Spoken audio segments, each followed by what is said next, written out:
resume for I me? do. There you are. Kelsey, tell me a little bit about yourself while I look through this. Sure.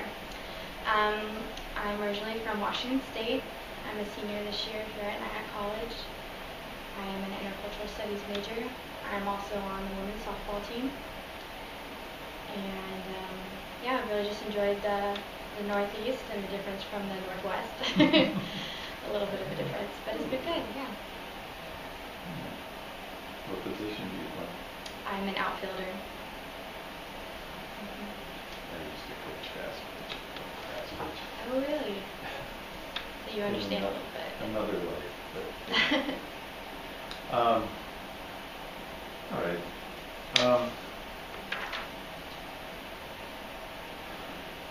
Tell me a little bit about your cross-cultural experiences. I'd say that my first cross-cultural experiences happened domestically, if that makes sense. I grew up with parents who, my father has always been really into international missions. Even before I was born, he and my mother were going on short-term trips with the youth group and whatnot.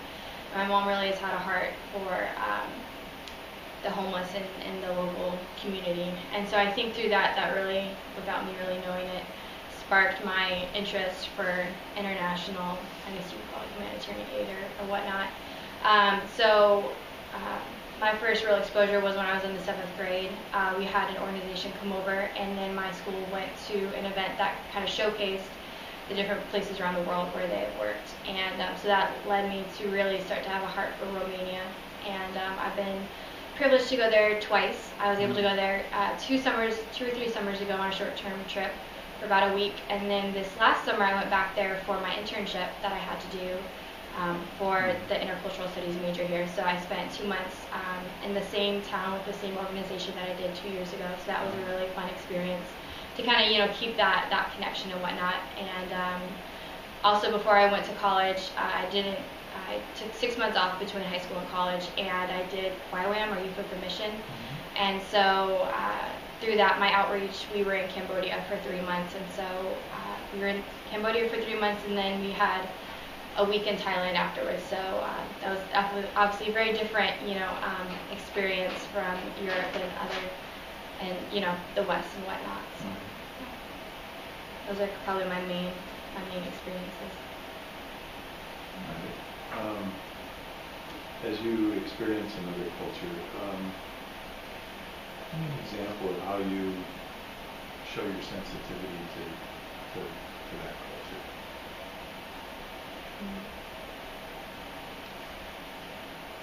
I think the greatest thing that I can do to show my sensitivity, that I have tried to in the past, at least, going into Cambodia and going in over to Eastern Europe, is really just the preparation, to try to better understand their culture before I get there, to understand the cultural taboos, the cultural know-hows, know what to do, not to do with my hands, with, all these little things that are okay in our American culture, might not, could very easily be a very wrong first impression to them.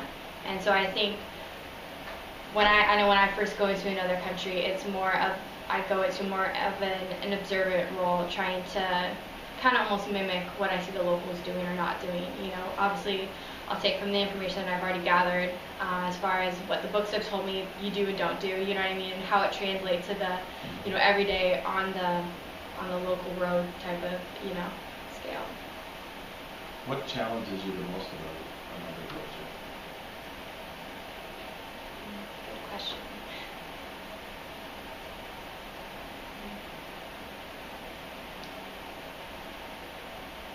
I think one of the challenges being in another culture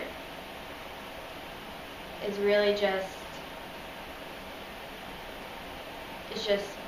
being okay with yourself, if that makes sense. Really being okay with yourself at the same time as you're trying to embrace, right, the whole point is to adapt, is to become like the culture, to not seem like a foreigner or an outsider, but at the same time, I'm still me, I'm still an individual, and I'm still, created this way by God. And so what does that look like as I'm adapting, as I'm transforming, to the likeness of this other culture, and yet at the same time still maintaining what I would say are my core beliefs and my core values. What gives you the most delight about other cultures? I think the sense of mystery, honestly, the newness of it, the something that I don't know. Just seeing how people do things so differently than me, but it's still life. It's still, the sun rises, the sun sets, and yet this is the way they do it every single day, and just the fascination, I think, of how we can all be doing the same thing and yet not be doing the same thing every single day. If that makes sense. It does. Oftentimes we get into situations where our expectations are much different than reality. And can you give me an example of a situation that you've gone into where your expectations were different than your reality, and then how you've had to adapt? Mm-hmm. Yeah, definitely. I think probably the biggest one, because it was my first one, would be my time in Cambodia. That was my first more long-term mission trip outside of the U.S. And you kind of have these assumptions, of what Southeast Asia will be like, even from YouTube videos that are very relevant, and but I think what I was, most surprised about was just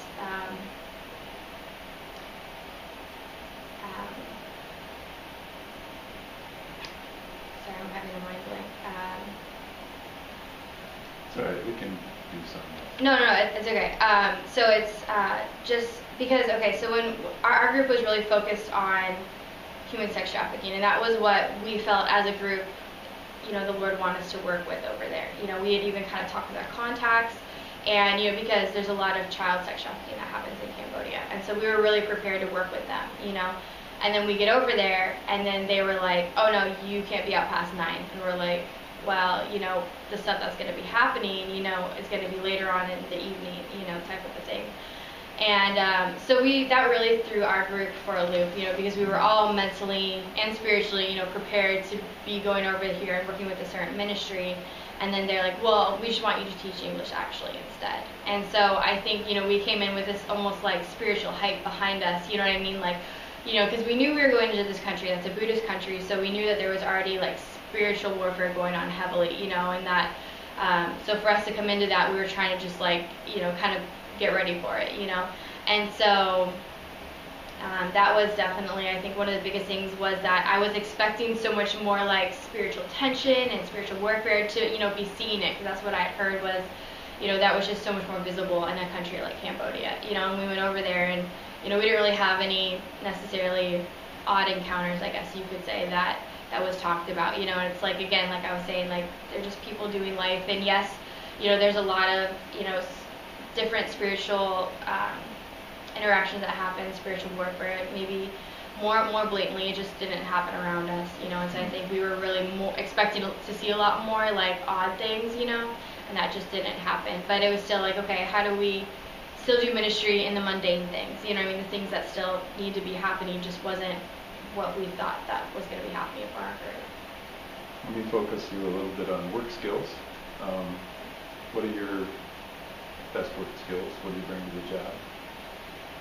I believe I'm a pretty organized person. I believe that, my concentration for intercultural studies is leadership and administration.